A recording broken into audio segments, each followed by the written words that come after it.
ఆయన త్యాగం చేశాడు. నాకు రాజకీయం కాదు ముఖ్యం, ఈ రాష్ట్రం బాగుండాలి, ఈ 5 కోట్ల జనాభా బాగుండాలి. విజయవాడలో వైసీపీ నేతలు తప్పుడు ప్రచారం చేస్తూ ఓట్లు అడుగుతున్నారని టీడీపీ అధికార ప్రతినిధి పట్టాభిరామ్ అన్నారు.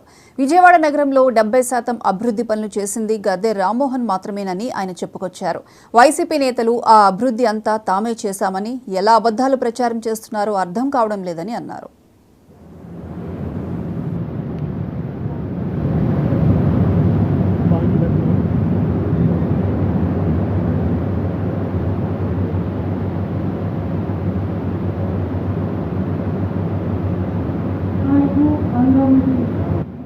సంవత్సరాల మధ్య తెలుగుదేశం ప్రభుత్వం హయాంలో గద్దె రామ్మోహన్ గారు చేసిన అభివృద్ధి కార్యక్రమాలు ఏవైతే ఉన్నాయో అవన్నీ కూడా మరి గతంలో మనం ఒక వీడియోని రిలీజ్ చేశాము.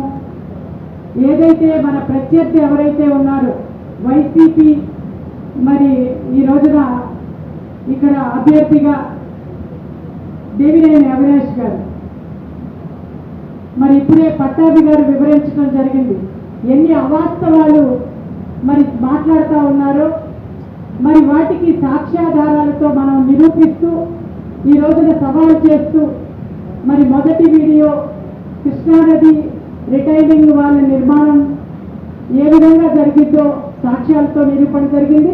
అదేవిధంగా ఈ రోజున ఏవైతే మనం 2,260 కోట్లతో ఆ రోజున అభివృద్ధి కార్యక్రమాలని చేస్తే ఈ రోజున తను అబద్ధాలు వల్లిస్తూ ₹1 కోటి కూడా ఖర్చు పెట్టలేదని ఇష్టారీతిగా నోరుంది కదా అని మాట్లాడుతూ ఉంటే ఈ రోజున సాక్ష్యాలతో కూడా ఇక్కడ మరి వీడియోల్ని ప్రదర్శించడం ఇవన్నీ కూడా మన పట్టాభి గారు ప్రతి ఒక్కటి కూడా సాక్ష్యాధారాలతో ఎక్స్ప్లెయిన్ చేయడం జరిగింది.